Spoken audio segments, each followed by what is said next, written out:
Hello everyone, this is Solomon of Solomonic Demons, and today we're gonna be talking about Dean guitars. We're gonna be exploring the legacy, the history of Dean guitars, and at the same time we're gonna be talking about the issues, the legal problems that the company had been going through in the last few years. Also, we're gonna talk about the rumors that the company is gonna be out of business maybe this year. We're gonna see what the current CEO had to say about these rumors, and then I will share my opinion about all this. So yeah, let's talk about Dean guitars first, and then at the end of the video I will tell you guys what I think about all this. To tell the story of Dean guitars, we first need to tell a little of the interesting story of the man who started the company in 1976, Dean Zelinsky.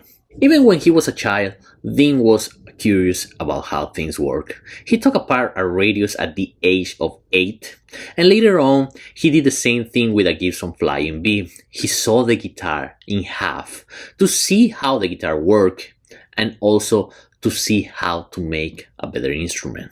Following his natural predilections, the young Dean began doing work for local music shops around the greater Chicago area, doing repairs and custom paint jobs. He even went up to Kalamazoo, Michigan for tour out the Gibson factory, while taking notes on what he would need to start his own business making guitars. Dean started his own company while he was still in high school, and in 1977, Dean Guitars was officially founded. From 1977 until 1981, Zelinsky developed numerous custom-built guitars.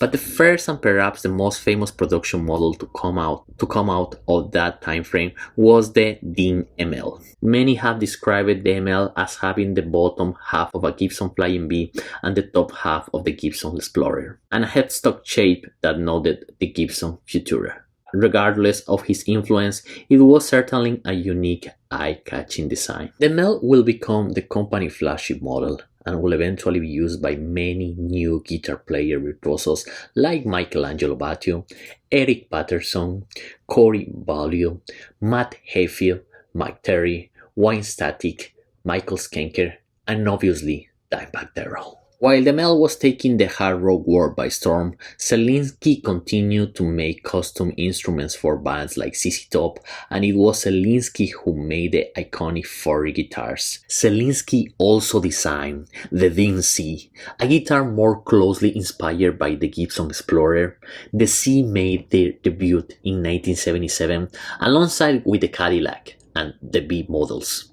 Zelinsky was also responsible for the EVO and Soltero, which unfortunately didn't debut as a production models until 2006. Now, Zelinsky wasn't just a guitar luthier and a guitar innovator. He actually was an expert in marketing and had no fear of the spotlight. People magazine did a story of him when he was only 21. Then he went to marry a Playboy model and actually sold the company so he could spend more time with his family. In the intervening years, he kept busy creating custom entertainment centers and high-end furniture for high-end clients in Chicago. But the second notable era of Dean will begin in 1997, when the brand was sold to Florida businessman Elliot Robinson and his Armadillo Enterprises. Armadillo moved the Dean production to Tampa, Florida, and Robinson quickly set about rebuilding the Dean artist roster, signing up Michael Schenker, Michelangelo Batio, Leslie West, and perhaps the most notable of all, Dimebag Darrell. It reaffirmed Dean's credentials as a guitar brand for heavy rock and metal players. In 2000, Zelinsky returned to the company as a consultant, focused in R&D, marketing, and artist relations. The most notable and famous example of his partnership was Dime's Razorback guitar, an ML-inspired model, but even more pointy and metal. Tragically, just weeks after Dime signed his endorsement deals, he was murdered on stage in 2004. The Razorback will become the most iconic creation by Dean. With a great roster of guitar players like Dave Mustaine, the company did great. But in 2017, Robinson passed away, and the control of the company passed to his son Evan. In the years since, the company continued producing guitars in the USA and outsourcing guitars from Korea, Indonesia, and China. But in 2018, however, Dean will enter a difficult period of time. Armadillo Enterprises was sued by Gibson brands for trademark infringement, counterfeiting, and unfair competition of trademark dilution. The multi-million-dollar suit related to some Dean's most long-running instruments, the B and the C. Dean denied the accusations in Gibson's suit and promised to launch a counterclaim that will seek to cancel Gibson's trademarks, but ultimately the court found Gibson in favor. Dean promised to appeal the ruling, but in 2023 the brand was found civil contempt of court for continuing to list the B and the C models on their website. Now, this wasn't the only lawsuit that Armadillo had to fight during these years. In 2021, Dean was sued by the Dimebacks Daryl State over the Razorback trademarks. Evan Robinson left the company in 2022, and the company was also faced with foreclosure proceedings in 2023 over an unpaid $4 million bank loan. With a new CEO, the company seems to be trying to stand up again. In January of 2024, Pamela did an interview with the Musical Merchandise Review magazine, which talks about the future of the company, the new guitars that they are introducing, and what the customers can expect about Dean guitars. She cleared up some rumors and misconceptions related to the recent corporate restructuring. She clearly says that all the issues of the company have been addressed and that the company is moving forward. They were present on the NAMO 2024, and it really seems that they are trying to fix all the issues of the company and that they are trying to gain market again.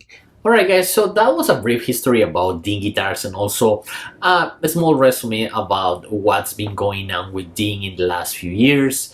About the lawsuits, honestly I do not totally agree about the infringement lawsuit from Gibson through Dean. Dean has been on the market for more than 40 years. The company was founded in 1979. Doing a lawsuit for infringement at this point from Gibson was totally out of context, or at least those are my thoughts. I do not think that was right, but these big companies can do whatever they want. So yeah, also Dean has been trying to do new things, like for example this guitar. This is totally different of what Dean was offering during the 90s and during the early 2000s. So yeah, they've been trying new things, especially during these transition times. Even if a super Strat style guitar is not what Dean is famous from, right? And even if they lose signature guitars like the Dave Mustaine guitars, recently they released the signature guitar from Kerry King of Slayer. So it's not that the company doesn't have a new endorsement, a new artists with them. All these, like the new CEO says, it is a process of change for the company. About Dean Zelinsky, from 2008 to 2012, he was part of the Diamond Guitars, also known as the DVC Guitars. He was co-owner of the company. Later on, he founded the Dean Zelinsky Guitars, that are guitars that can be found online and been buying directly under the name of Dean Zelinsky. So yeah, this was Solomon of Solomonic Demons. Thank you so much for watching this video. Take care and bye.